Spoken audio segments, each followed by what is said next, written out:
मिथिला के कला संस्कृति संस्कार के करे उजागर, देश विदेशक समाचार सब घर घर में पहुँचावे। सुनू यही ना झूमू अपन रेडियो अपन ताज, सुनू यही ना झूमू अपन रेडियो अपन ताज। Janaki FM 106 megahertz, Janaki FM 106 megahertz, Janaki FM 106 megahertz.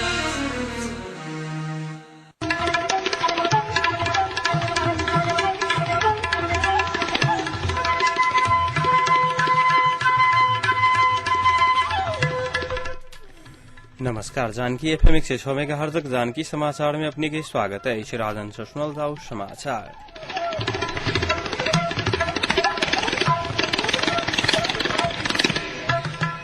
एखनु का मुख्य समाचार।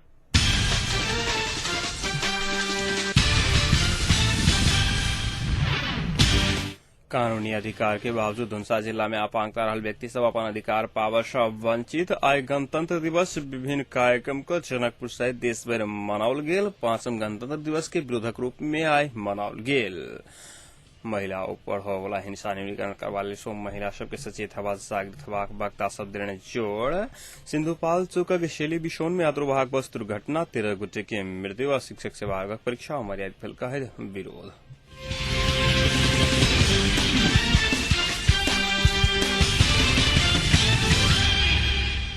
कानूनी अधिकार के बावजूद धुंसा जिला में अपांगता रहल व्यक्ति सब अपन अधिकार पावा सब वंचित भेल। अपांगता रहल व्यक्ति सब के सार्वजनिक के तहत शिक्षा, स्वास्थ्य, साहित्यक क्षेत्र में विशेष सुविधा उपलब्ध करावा के कानूनी प्रावधान रहला के बाद सुविधा प्राप्त नहीं भ सकल छैक। कुष्ठ प्रभावित, असहाय एवं अशक्त व्यक्ति द्वारा गठित स्वयं सहायता समूह धनुषा के अध्यक्ष मनाउद्दीन दफाली कानूनी प्रावधान के बावजूद हुनका सबके सार्वजनिक यातायात साधन में कोनो प्रकार के छूट नहीं भेट रहल बतौने छलखिन। सार्वजनिक यातायात में यात्रा करे के क्रम में बस भाड़ा में छूट देवा के मांग केला के बाद बस का कंडक्टर सार्वजनिक सब छूट देवा के स्थान पर अफेलना के कहत करत आब रहल दफाली उल्लेख कैंसलखिन।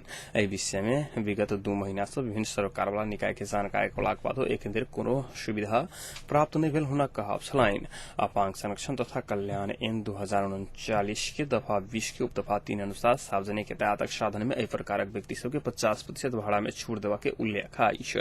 तहिना बस, रेल, हवाई जहाज से यात्रा करत काल अपांगता रहल व्यक्ति या निरंतर कोनो व्यक्ति के सहारा के आवश्यकता रहल अवस्था में दुनू गोटे के भाड़ा में 50% छूट देवा के प्रावधान छैक। अपांगता शोध पुस्तिका अनुसार महिला तथा कल्याण मंत्रालय के धारा 6 के उपदफा 3 अनुसार सार्वजनिक सड़क यातायात में अपांगता रहल व्यक्ति सबक लेल सीट आरक्षण करबा के प्रावधान छैक।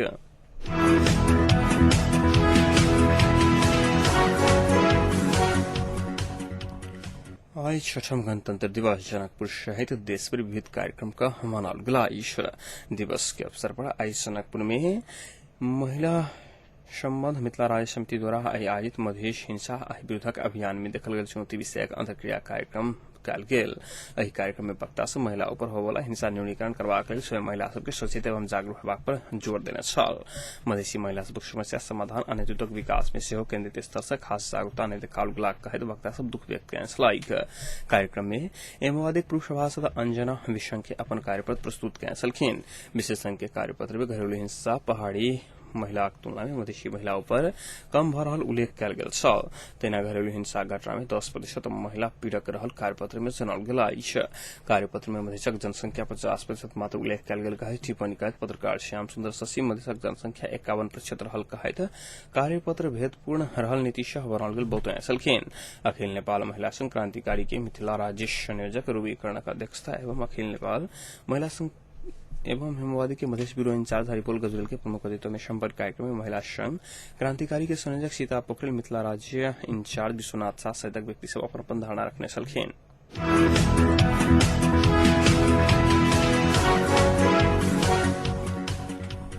सिन्धुपाल्चोक थपाङकोट गाविसके शल्य विश्वमा यात्रु बस दुर्घटनाग्रस्त भेलाक बाद 13 गोटेकी मृत्यु भेलाइ छ। 20 गोटेसे बेसी यात्रु घायल भेलाइ छ।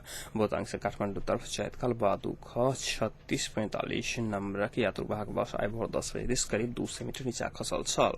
कच्ची सड़क में खचाखच यात्रु सबके लोड करके जा रहल बस भसियोला बाद करीब 2 मीटर नीचा खसल छल। श्राप मोटा 6 के धने तमाङ, बरुवा 1 के छिङ तमाङ, मन्दो तमाङ से व्यक्ति सब बस दुर्घटना फैर मृत्यु भेलाइ छ।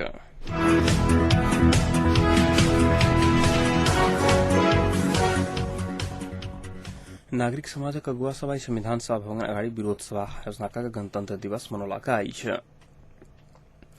विभिन्न मांग रखे चरणबद्ध रूप से आंदोलन में उठल नागरिक समाजक अगुवा सब शांति आ लोकतंत्रक लेल पेशागत संजाल पापड़ के आयोजना विरोध सभा केलका आइछ। कार्यक्रम में बाजवाला अगुवा सब अंतिम मंत्रिपरिषद के अध्यक्ष खिलराज रेग्मी प्रधान न्यायाधीश पद से तत्काल राष्ट्रपति देवप्रा के मांग केने छल। तत्काल चुनावी वातावरण बनाकर चुनाव की मिति घोषणा कर पर में सब जोर देने छल। राजनीतिक दल आ नेता सब देश की चिंता कर छोड़ देलाक कारणे सड़क में उतर पर लोग उपराग व्यक्त केने छल। नागरिक समाजक कार्यक्रम में एकताबद्ध जनाब विघटित संविधान सभा के अध्यक्ष नेवाङ, एमाले महासचिव ईश्वर पोखरेल, नेपाली कांग्रेसका नेता गगन थापा, नेकपा माओवादी के प्रवक्ता पम्पा भूषाल समेत पहुंचल छल।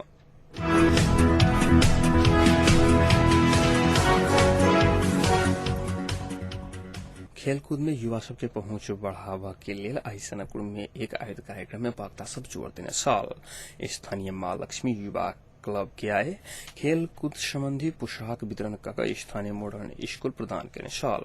खेलकूद पोशाक प्रदान करते स्कूलक संस्थापक प्रिंसिपल चंद्रनारायण मंडल क्लब सबके खेलकूद दिश अग्रसर होबा आग्रह केने छल। आए दर्जनों के संख्या में सहभागी क्लबक पदाधिकारी सबके मंडल पोशाक वितरण कर खेलकूद प्रति अग्रसर होबा आग्रह केने छल।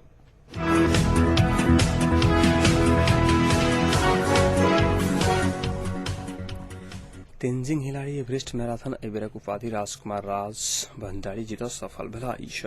सोलुखुम्बु लुकलाक स्थायी बासिन्दा राज भण्डारी निर्धारित 42 किलोमीटर 195 मीटर के दूरी 3 घण्टा 59 मिनट 45 सेकेंड में पूरा कर पहले स्थान हासिल केने छल।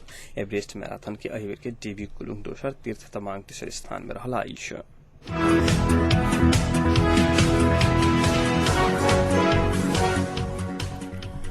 नेपाल पत्रकार महासंघ बारा शाखा के पूर्व अध्यक्ष विनोद प्याकुल के आज सड़क दुर्घटना में निधन भेल।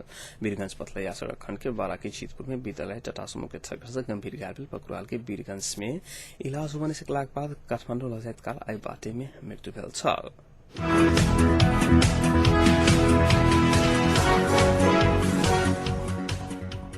अब तापक्रम एखन सनकपुरक तापक्रम 36 डिग्री सेल्सियस रहलाइ छ।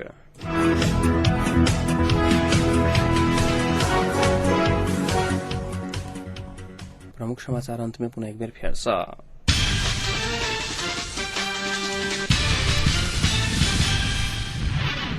कानूनी अधिकार के बावजूद धनुषा जिला में अपांगता रहल व्यक्ति सबके अपन अधिकार पावा सब वंचित।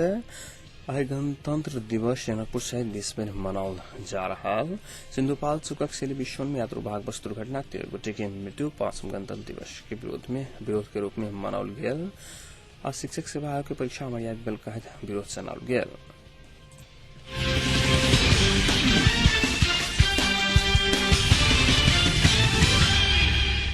संग आज जानकी समाचार इतने संपन्न होते समाचार कक्ष संपूर्ण सहकर्मी के संग हम राजन आज्ञा साहब समाचार दूसरे बुलेटिन के संग काल भर उपस्थित बेटा करब। दादर के लिए सुनते जान के फैन नमस्कार।